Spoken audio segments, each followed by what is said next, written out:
को आने में कुछ ही दिन बाकी थे। दिल्ली में सर्दी ने दस्तक दे दी थी। रात में 11 बज रहे थे। तेज हवा के झोंकों से खिड़की का पर्दा कुछ ऊपर सरका और खिड़की की झिर्रियों से ठंडी हवा का झोंका मुझे कपकपा गया। मैं विकल्प की आगोश में समा गई। मन तो मेरा पति अनुज के सानिध्य में जाके उनके स्पर्श की उष्णता में सिमट जाने का था, पर वे हमेशा की तरह अपने लैपटॉप में व्यस्त थे। साथ में सामने लगे टीवी की स्क्रीन पर शेयर मार्केट के उतार चढ़ाव भी देख रहे थे। बीच बीच में उनकी बगल में रखे फोन पर मेल्स की घंटी भी बज बज कर अपनी मौजूदगी का एहसास करवा रही थी। कुल मिलाकर मैं निसंकोच कहती हूँ कि उन्हें मुझसे ज्यादा शेयर मार्केट में और बीवी से ज्यादा टीवी में दिलचस्पी है। मैं हर बार मन मसोस कर रह जाती। मैं उनसे कहना चाहती थी, देखो अभी मैं कितनी हसीन हूँ और मेरी त्वचा से मेरी उम्र का पता ही नहीं चलता है। ऐसा मैं नहीं, मेरे संपर्क में आने वाला हर शख्स कहता है, बस उन्हें ही दिखाई नहीं देता। फिर मैं भी रूठकर करवट बदल दूसरी तरफ मुंह कर सो जाया करती थी, पर उस निर्मोही को इससे कोई फर्क नहीं पड़ता। उसे लगता मैं थक कर सो गई हूँ। ऐसी ही एक रात मेरे मोबाइल में फेसबुक पर फ्रेंड रिक्वेस्ट आई। मैंने लपक कर फोन उठाया।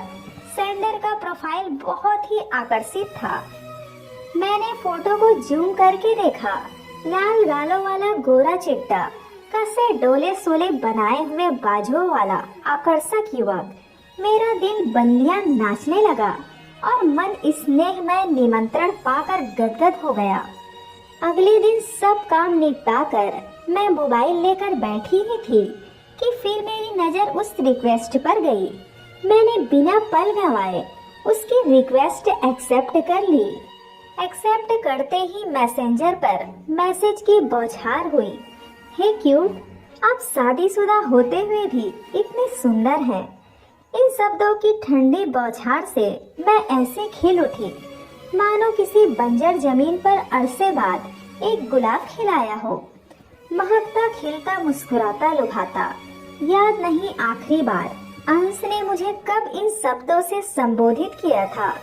मुझ में कुछ आत्मविश्वास जागा था और मैंने इठलाते हुए रिप्लाई भेजा, मुझे लगता है कि आप हर महिला मित्र को ऐसे ही बोलते होंगे।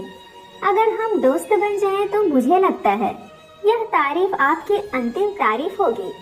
और उसने तुरंत जवाब दिया, हम साथी नहीं बन सकते क्योंकि मेरे तो पहले ही 3 साथी हैं, मेरी पत्नी और मेरे 2 बच्चे।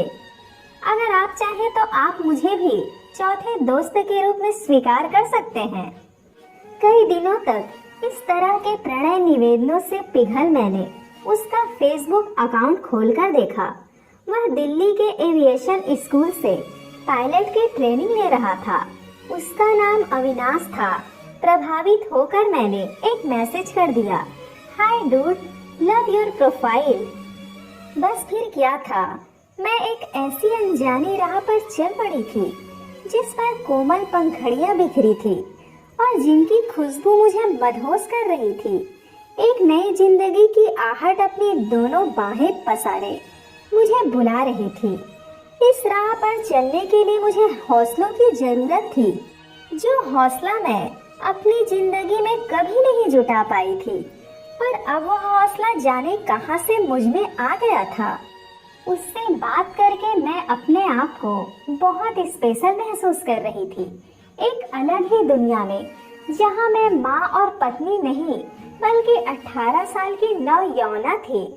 शुरू में चैट करते समय मैं स्वयं अचंभित थी कि वह आखिर चाहता क्या है। उसे पूरी दुनिया में मैं ही मिली, पूरे 10 साल बड़ी और वह भी मैरिड।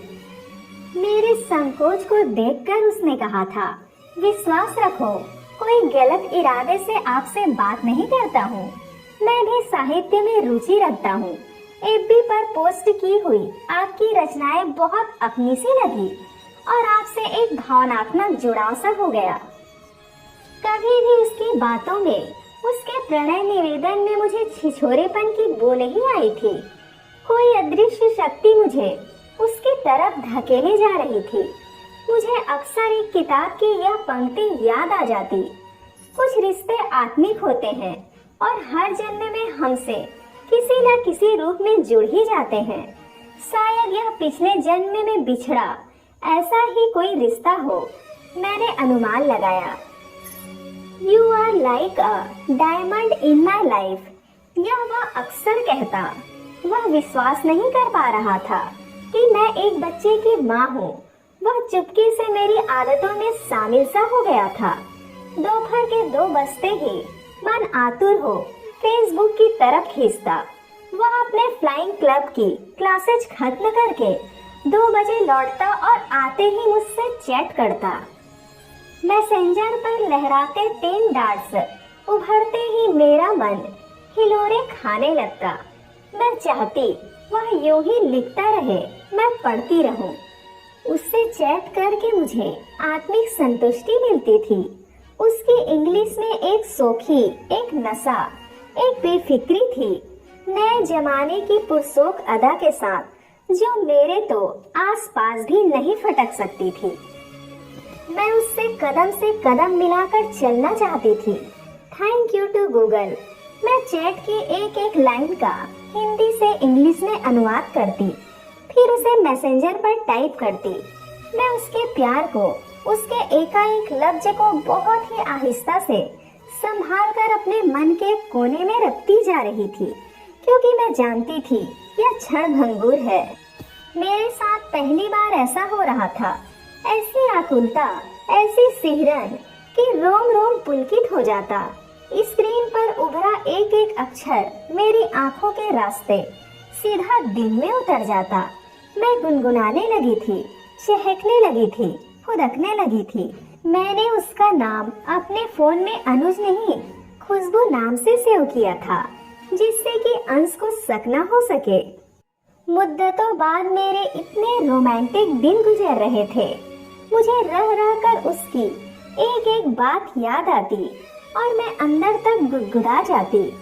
मैं सपनों की इस सतरंगी दुनिया से कितनी बार खुद को बुलाती थी जब मैं परी को देखती थी, पर मेरा मन इतना जिद्दी हो गया था कि वह लौट कर आना ही नहीं चाह रहा था।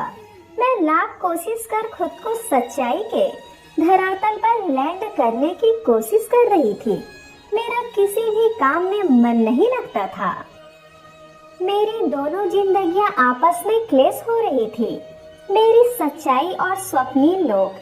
पर स्वप्नील जिंदगी का पलड़ा भारी हो रहा था। जिंदगी ऐसी ही है, मैं दोनों सुख एक साथ क्यों नहीं पा सकती, जहाँ पति व परी भी हो और मेरा स्वप्नील लोग भी। पर नहीं, मुझे एक को चुनना ही पड़ेगा। एक सुख को पाने के लिए दूसरे सुख को दफन करना ही पड़ेगा। मैं विचारों में डूबी हुई थी। इतने में मेरे फोन की घंटी बजी। फोन मेरी बेटी के स्कूल से था। मैम, आप परी को स्कूल से ले जाइए, उसे तेज बुखार है। यह सुनते ही मेरा समूचा बदन कांपने लगा। मैं कैसे भूल गई, उसे कल भी बुखार था। मुझे आज उसे स्कूल न भेजकर डॉक्टर को दिखाने ले जाना था। मैं डॉक्टर का अपॉइंटमेंट लेना तक भूल गई। मैंने अपनी गाड़ी निकाली और स्कूल की तरफ बढ़ा ली। स्वयं को अपराधी महसूस करने लगी। मैं बुरी माँ नहीं हूँ, परी से बहुत प्रेम करती हूँ। यह मेरा स्वप्न एक क्षण भंगुर था, फिर भी मैं उसके पीछे बेतहासा भागे जा रही थी। मैंने उसको डॉक्टर को दिखा, दवाई दे सुला दिया। पूरा दिन ऐसे ही भाग दौड़ में निकल गया। रात को थकान से चूर हो मैंने अपनी गरम क्विल्ट की पनाह ली और फोन स्क्रॉल करने लगी। मोबाइल देखने का समय न मिलने के चलते अनुज के बहुत सारे मैसेजेस इकट्ठे हो गए थे, जिन्हें देखकर मेरे चेहरे पर मुस्कुराहट लौट आई। मैं फिर से अपनी स्वप्नील दुनिया में खो गई और मुझे अपने आसपास का भी होश न रहा। इतने में वंश ने मेरे हाथ से फोन छीन लिया और मैसेजेस पढ़ने लगे। वे बहुत ही सहज और सुलझे हुए व्यक्तित्व वाले इंसान हैं। सब कुछ जान लेने के बाद भी वे संयमित ही रहे। उस दिन वंश के सामने मेरे सब्र का बांध टूट गया। आई एम सॉरी वंश, मैं बहुत अकेला महसूस करती थी। आपके टूर्स, ऑफिस के चलते आपको मेरे लिए समय नहीं मिलता था। आप देर से घर लौटते थे तो भी फोन पर बात करते हुए और फिर खाना खाते हुए भी लैपटॉप आपके चेहरे के सामने होता था। आपके लिए अपनी फीमेल को नहीं, क्लाइंट्स को उनकी मेल का रिप्लाई देना ज्यादा जरूरी लगता था। काम के दबाव में आपकी झल्लाहट और गुस्सा भी बढ़ता जा रहा था। मैं अपने आप को बहुत उपेक्षित महसूस करती थी। प्यार व्यार, रोमांस आपको बहुत बचकाना और फैंटेसी लगते थे। मैं आपके प्यार के लिए, वक्त के लिए तरस गई थी। अनुज ठीक ऐसे वक्त मेरी जिंदगी में आया जब मैं अकेलेपन के कारण अवसाद के गर्द में धंसती जा रही थी और यह कहते हुए मैं वंश से लिपटकर रोने लगी थी। मैंने स्वयं को संयत करते हुए आगे कहना शुरू किया। मैंने रोने के लिए एक मजबूत कंधा चाहती थी, पर मेरे हिस्से में हमेशा तकिया ही आया। मेरे आंसू प्रेम की संवेदनाओं के रेसे मैं आप तक पहुंचाना चाहती थी, पर वो सब हमेशा के लिए सामने रहने वाली स्क्रीन पर ही उलझकर रह जाते। मैं आपसे कहना चाहती थी कि मुझे आपकी जरूरत है। मैं आपके साथ थोड़ा वक्त बिताना चाहती हूँ। हम शादी करते हैं इसलिए कि हमें एक साथी की जरूरत होती है, पर समय के साथ यह उद्देश्य कहीं पीछे छूट जाता है। मैं जानती हूँ आप मुझसे बहुत प्यार करते हैं, पर प्यार जताना भी उतना ही जरूरी है जितना प्यार करना। मैं कुछ पलों के लिए सिर्फ आपकी प्रेमिका बनकर रहना चाहती थी। शादी के चंद सालों में ही मैं बस मम्मा और आप पापा बनकर रह गए। मैं तुम्हारे साथ ही हूँ ना, और मैं रात दिन इतनी मेहनत तुम्हारे और परी के लिए ही कर रहा हूँ ना, जिससे तुम दोनों को सारे जहान की खुशियाँ दे सकूं। वंश ने मेरे आंसू पोंछते हुए कहा, अक्सर ऐसा ही होता है। हम भौतिक सुखों की चाह में जीवन की सच्ची खुशियों को बहुत पीछे छोड़ देते हैं और शादी का असली उद्देश्य यानी एक दूसरे के अच्छे मित्र बन भावनात्मक सहयोग देना कहीं छूट जाता है। मैं कहती जा रही थी और वंश मुझे पहली बार इतना ध्यान से सुन रहे थे।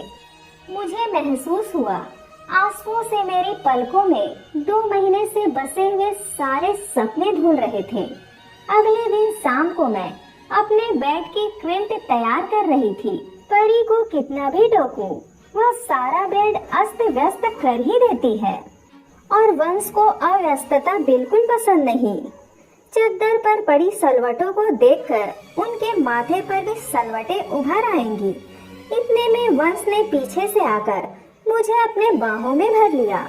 मैंने चौंक कर खिड़की से बाहर की तरफ देखा और इसके बाद घड़ी की तरफ जो 5:30 बज रही थी।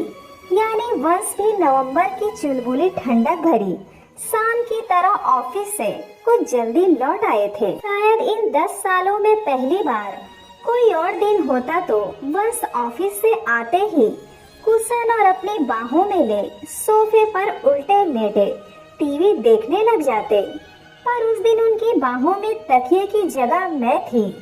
मैंने ऑफिस में लीव एप्लीकेशन दे दी है।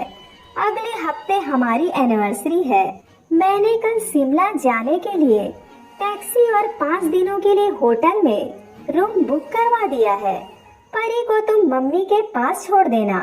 अच्छा बताओ, हमारी 10वीं एनिवर्सरी पर तुम्हें क्या गिफ्ट चाहिए? गुड मॉर्निंग और गुड नाइट के साथ एक प्यारी सी हग और आप मुझे सोना कहकर बुलाए।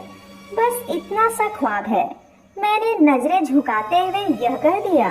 खुशी के मारे मेरी आंखों से कुछ आंसू पलकों से सरक गालों पर लुढ़क आए। वंश ने मेरे सिर पर चुम्बन देते हुए कहा, इस एपिसोड से मैं शादीशुदा जिंदगी में प्यार और रोमांस की अहमियत को अच्छे से समझ गया हूँ। मैं तुमसे वादा करता हूँ कि आगे से तुम्हें कभी शिकायत का मौका नहीं दूंगा। हमारी बातों में कब संध्या को हल्के से समेट रात की आगोश में तारे सरक आए, मुझे पता ही न चला। उस रात मैं बहुत सालों बाद इतनी सुकून की नींद सोई थी। एक मुस्कुराती हुई मीठी सी नई सुबह के इंतजार में। सो दोस्तों, ये थी हमारी आज की कहानी। इस कहानी के बारे में आपका क्या कहना है, हमें कमेंट करके अवश्य बताएं। और इसी तरह कहानी रोज सुनने के लिए वीडियो को लाइक कर दीजिए और चैनल को सब्सक्राइब करके उस घंटी को भी ऑल पर सेट कर दीजिए, ताकि हर आने वाली नई वीडियो का नोटिफिकेशन सबसे पहले आपको मिल जाएगा। धन्यवाद दोस्तों।